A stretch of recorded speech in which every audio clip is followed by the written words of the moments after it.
مجھے 2 ہفتے قبل لاہور سے کسی صاحب نے اپنی کتاب بھیجی۔ کتاب کا ٹائٹل اور نام دونوں جذباتی تھے، لہذا میں نے پڑھے اور دیکھے بغیر سائٹ پر ہی رکھ دی۔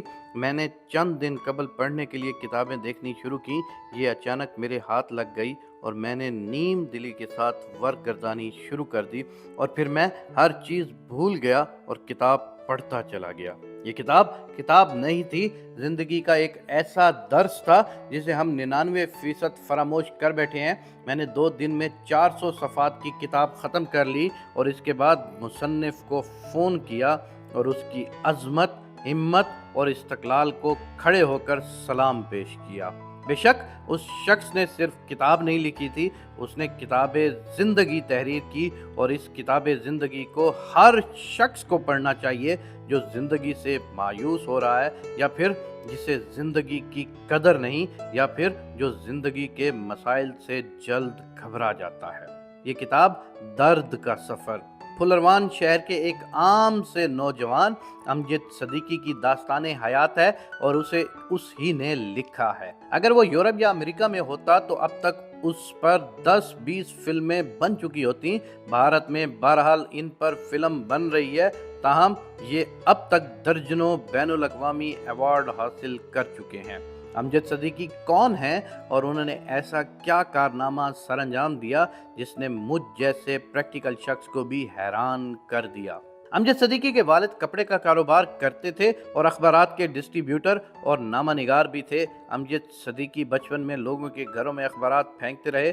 یہ 1979 میں روزگار کے سلسلے میں سعودی عرب چلے گئے اور بڑی مشکل سے بینک میں ٹائپسٹ کی نوکری حاصل کر لی۔ پنجاب میں اس زمانے میں اگر لڑکا سعودی عرب چلا گیا ہو، اسے ملازمت مل گئی ہو تو رشتوں کی لائنیں لگ جاتی تھیں۔ امجد صدیقی کے ساتھ بھی یہی ہوا، اور ان کی والدہ نے ایک خوبصورت لڑکی سے ان کی منگنی کر دی، اور یوں یہ لوگ خوش اور مطمئن ہو گئے اور ہر چیز منشا کے مطابق پرفیکٹ چلنے لگی۔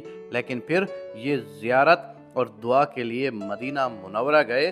واپسی پر کار کا ایکسیڈنٹ ہوا اور ان کی زندگی کا دھارا بدل گیا۔ ایکسیڈنٹ کے بعد زخمیوں کو ہمیشہ گاڑی کاٹ کر ڈاکٹر کی نگرانی میں باہر نکالا جاتا ہے، کیونکہ زخمی عموماً ایکسیڈنٹ میں اتنے مضروب نہیں ہوتے جتنے یہ گاڑی سے نکالنے کے عمل کے دوران مخدوش ہو جاتے ہیں۔ امجد صدیقی کو مقامی لوگوں نے گاڑی سے کھینچ کر نکالا، جس کی وجہ سے ان کی ریڑھ کی ہڈی ٹوٹ گئی، ان کا جسم سینے سے نیچے معذور ہو گیا۔ یہ صرف بازو اور گردن ہلا سکتے تھے، اس سے نیچے کے جسم میں کوئی حرکت نہ تھی اور نہ ہی کوئی حس تھی۔ انہیں ٹھنڈے اور گرم کا احساس بھی نہیں ہوتا تھا، اور ان کے جسم کو اگر چھری سے کاٹ دیا جاتا تو بھی انہیں پتہ نہیں چلتا تھا۔ یہ ایک خوفناک صورتحال تھی، لیکن اس سے بھی زیادہ خوفناک اور تشویشناک صورتحال آگے تھی۔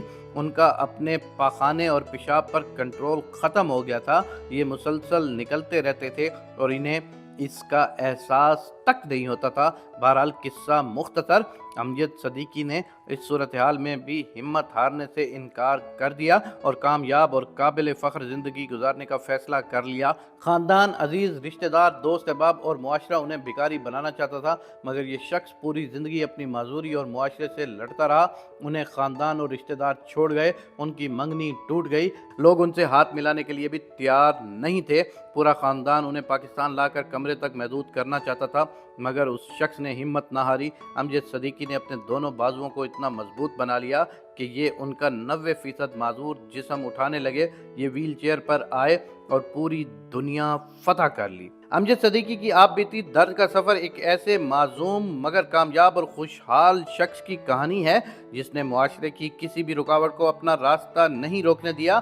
یہ ہسپتال کیسے پہنچے، بستر سے کیسے اٹھے، ویل چیئر کو اپنا سہارا کیسے بنایا، گاڑی چلانا کیسے سیکھی، ویل چیئر پر بیٹھے بیٹھے گاڑی کے ٹائر کیسے بدلے، اپنی ویل چیئر اکیلے سیڑھیوں سے نیچے اتارنا کیسے سیکھا، یہ عزیزوں اور رشتہ داروں کی نفرت اور حقارت سے کیسے نکلے اور معذوری کے باوجود نوکری کیسے حاصل کی، یہ ایک حیران کن داستان ہے۔ یہ ہاتھ سے 15 کلومیٹر ویل چیئر چلا کر دفتر پہنچتے تھے۔ कैसे ये बिजनेस की दुनिया में कैसे आए, करोड़ों रुपए कैसे कमाए, मजदूरी के बावजूद 60 मुल्कों का सफ़र कैसे किया और आखिर में शादी कैसे की, और ये अब क्या क्या कर रही हैं। ये एक नाकाबिले यकीन दास्तान है। अमजद सदीकी को ज़िंदगी गुजारने और आगे बढ़ने के लिए किन किन मुश्किलात का सामना करना पड़ा, ये भी नाकाबिले बयां है। मसलन मैं चंद चीज़ें आपके सामने रखता हूँ, आप इससे इस शख्स की स्ट्रगल का अंदाज़ा कर सकते हैं। सदीकी साहब जिस ज़माने में व्हील चेयर पर आए थे, उस दौर में नॉर्मल इंसान को भी नौकरी नहीं मिलती थी, जबकि ये 90% मफलूज थे। लिहाजा ये रोज़गार कैसे हासिल करते, इसका जवाब किसी के पास नहीं था। मगर अमजद सदीकी ने ये रुकावट भी अबूर कर ली कि मुसलसल अपने साबिक बैंक के चक्कर लगाते रहे और उन्हें बिलाखिर कायल कर लिया कि आप मुझे 3 माह के लिए बिला मुआवजा मुलाजिम रख लें। मैंने अगर आपकी रिक्वायरमेंट्स पूरी कर ली तो मुझे मुलाजमत दे दीजिएगा, वरना मैं चला जाऊंगा। बैंक राजी हो गया और उसके बाद ये शख्स रोजाना हाथ से 15 किलोमीटर व्हील चेयर चलाकर बैंक जाता रहा। ये इस सफर के लिए रात 3 बजे उठते थे, तैयार होते थे, हाथ से व्हील चेयर धकेल कर 15 किलोमीटर का सफ़र करते और बैंक खुलने से 1 घंटा पहले वहां पहुंच जाते थे। और इस रूटीन में एक दिन भी तात्तुल नहीं आया। सदीकी साहब ने दफ्तर में अपनी टाइपिंग स्पीड आम लोगों से बढ़ा ली थी, लिहाजा ये बैंक में 4 लोगों के बराबर काम करते थे। इन्हें जितना भी काम दे दिया जाता ये इनकार नहीं करते थे और अपना काम मुकम्मल करके घर जाते थे। बैंक की इंतजामिया उनके इस डिसिप्लिन और कारकर्दगी से मुतासिर हो गई और उन्हें पहले महीने ही तनख्वाह दे दी। व्हील चेयर पर पड़े लोगों को इमारतों और मकानों में दाखिल होने के लिए कितने मसाइल का सामना करना पड़ता है, अमजद सदीकी ने ये वाक़यात भी तफसील से लिखे। मसलन म्यूनसिपल कमेटी एक बार उनके घर के सामने खड्डा खोद कर चली गई। ये रात देर गए घर वापस आए तो इनके घर के सामने गड्ढा खुदा हुआ था। ये अकेले रहते थे, लिहाजा व्हील चेयर समेत गड्ढे में गिर गए और पूरी रात व्हील चेयर को घसीट बाहर निकालने की सही करते रहे। मैं किताब का ये पोर्शन पढ़ते हुए रो पड़ा था। इस जमाने में मजदूरों को गाड़ी चलाने की इजाज़त नहीं थी। अमजद सदीकी ने ये इजाज़त भी हासिल की, गाड़ी भी खरीदी और ये उसे चलाते भी रहे। ये व्हील चेयर को किस तरह गाड़ी के करीब लाते थे, फिर बाजुओं की ताकत से किस तरह उछलकर ड्राइविंग सीट पर गिरते थे और फिर व्हील चेयर को किस तरह सड़क से उठाकर फोल्ड करते थे और उसे किस तरह साइड सीट पर एडजस्ट करते, ये पोर्शन भी नाकाबिले यकीन है। एक बार हाईवे पर उनकी गाड़ी का टायर पंक्चर हो गया। अमजद सदीकी घंटों व्हील चेयर पर बैठकर मदद का इंतजार करते रहे, लेकिन जब कोई गाड़ी ना रुकी तो उन्होंने व्हील चेयर पर बैठकर टायर कैसे तब्दील किया, ये भी एक दिल दहला देने वाली दास्तान है।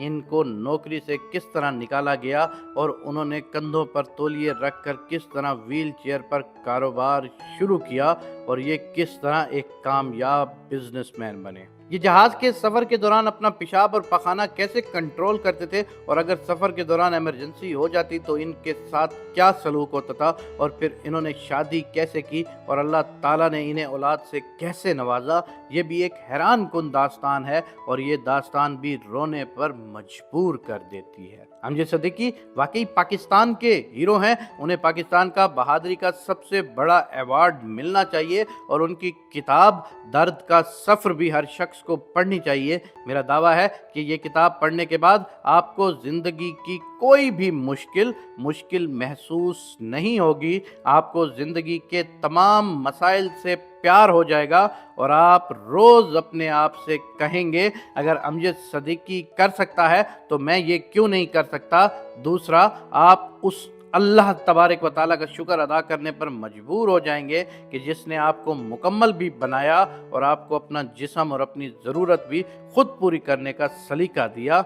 अल्लाह आप पर कितना मेहरबान और रहीम है, आपको इसका एहसास भी ये किताब पढ़कर होगा और आप भी मेरी तरह आखिर में ये कहने पर मजबूर हो जाएंगे अमजद सदीकी साहब तुसी ग्रेट हो, और आप भी दोनों हाथों से उनकी अजमत को सलाम पेश करने पर मजबूर हो जाएंगे।